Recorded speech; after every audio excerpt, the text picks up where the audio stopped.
A brutal Halloween night murder.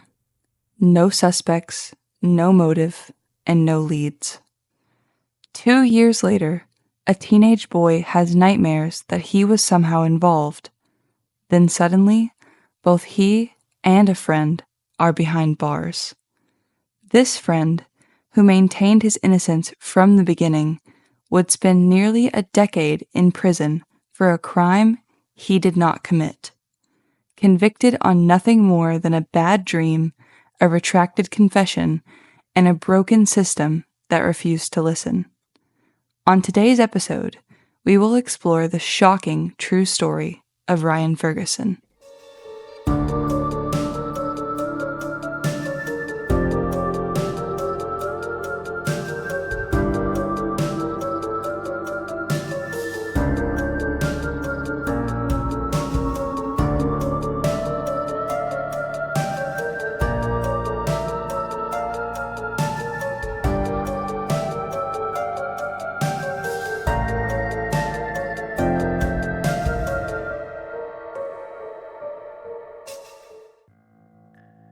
On Halloween night in 2001, a well-respected and beloved sports journalist was brutally murdered in a quiet Missouri town.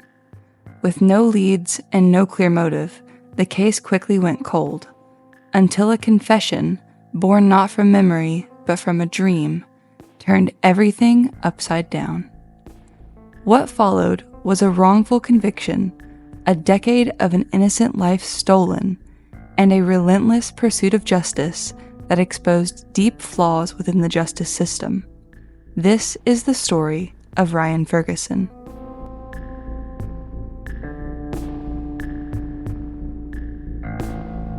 In the early morning hours of November 1st, 2001, in Columbia, Missouri, a 48-year-old sports editor at the Columbia Daily Tribune was found beaten and strangled in the newspaper's parking lot.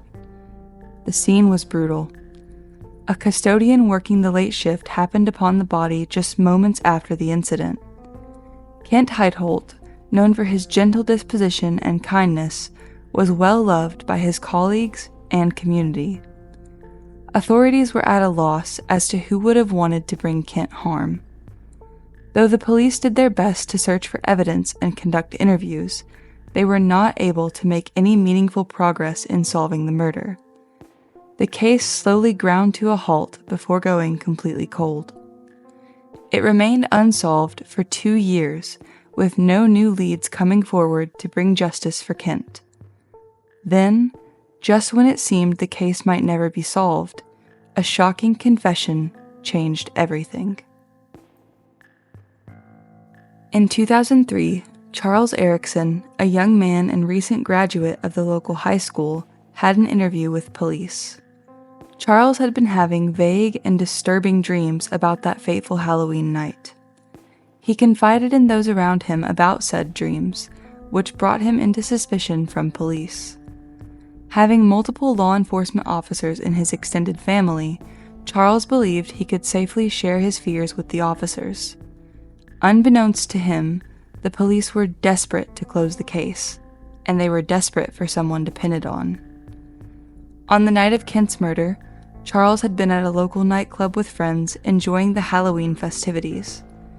This nightclub was less than a quarter mile from the Columbia Daily Tribune office, where Kent had been murdered after working late into the night. Charles had a bit too much to drink that night, causing him to not remember the events of the evening. This hole in his memory had slowly begun eating away at him, and he had started to wonder, did I have something to do with Kent's death? This fear had progressed into somewhat persistent nightmares. After speaking with police, Charles eventually confessed to having killed Kent, though he had no memory of doing so, and there was no physical evidence to link him to the crime. To make matters worse, Charles insisted he did not act alone. According to his confession, his friend, Ryan Ferguson, was his accomplice in this senseless and violent murder. Ryan, who was 17 at the time of Kent's death, was a teenager with a bright future ahead. He was well known for his kind nature and basketball obsession, and he planned to attend college. Ryan was very well liked by those who knew him, and he'd never had any kind of trouble with the law. Nobody would have ever suspected that he was capable of such brutality, likely because he wasn't, and he maintained his innocence from the very start. None of that mattered to police, who swiftly had taken Ryan into custody and charged him with the murder of 𝖘𝖔𝖈𝖎𝖆. With nothing more than a seemingly coerced confession and a shaky eyewitness account from a janitor that was later recanted, police made their case, and it was enough for the court to be convinced. In 2005, Ryan was officially convicted of second-degree murder and robbery, despite an overwhelming lack of evidence. He was sentenced to 40 years in prison. Following this conviction, Ryan and his family relentlessly pursued justice. Ryan made multiple attempts at appeal, but all were denied. He spent nearly 10 years locked away for a crime he almost certainly didn't commit. Despite this, Ryan remained resilient, and he never gave up hope that one day he would be free. Ryan's father, Bill Ferguson, became his son's most relentless ally. He fought to keep Ryan's name in the media, insistent that his son had been wrongfully convicted. In 2013, after years of appeal attempts and mounting evidence of misconduct from both police and the court, the Missouri Court of Appeals finally heard the case. With the sole key witness having recanted their statement, and the knowledge that the original prosecutor had manipulated what little evidence existed, the case against Ryan had crumbled. His sentence was vacated, and after spending nearly a decade behind bars, Ryan Ferguson was finally free. After everything he'd endured, Ryan could have easily taken his freedom and walked away from the public eye, but he didn't. Instead, he wrote a book, told his story through a documentary, and became a voice for the wrongfully convicted. Ryan also sought justice against the system that had wronged him and so many others, and he won his case against the city of Columbia and the prosecution. However, the city's insurance company failed to pay out on the settlement agreement, and in 2024, a jury awarded him nearly $38 million in damages. Despite this massive win, Ryan had still lost 10 of the best years of his life for a crime he'd had nothing to do with in the first place. Ryan Ferguson's case is more than a story of wrongful conviction. It's a cautionary tale. How an upstanding teenager could be convicted of such a horrific crime without motive and without evidence points to the deep flaws that exist in the American justice system. Ryan's story is a testament to how severely a life can be derailed by a system that is more focused on closing a case than uncovering the truth.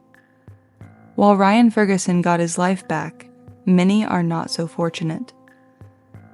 Today, Ryan continues to advocate on behalf of those victimized by the broken system, so that one day they too may know freedom again before it's too late. Through his resilience, Ryan has turned his own personal tragedy into hope for others. Still, Ryan's case will go down in infamy as one of the most shocking examples of wrongful convictions, and his story shall remain as yet another tale from the underworld. Thanks for listening to Tales from the Underworld. If you're fascinated by the stories we uncover, make sure to hit that subscribe button on your favorite podcast platform so you never miss an episode. For even more exclusive content, head over to our website at talesfromtheunderworld.com and subscribe to our newsletter. You'll get insider access to deeper case details, early updates on new episodes, and more true crime content sent straight to your inbox. Until next time, stay curious, stay vigilant, and stay out of the shadows.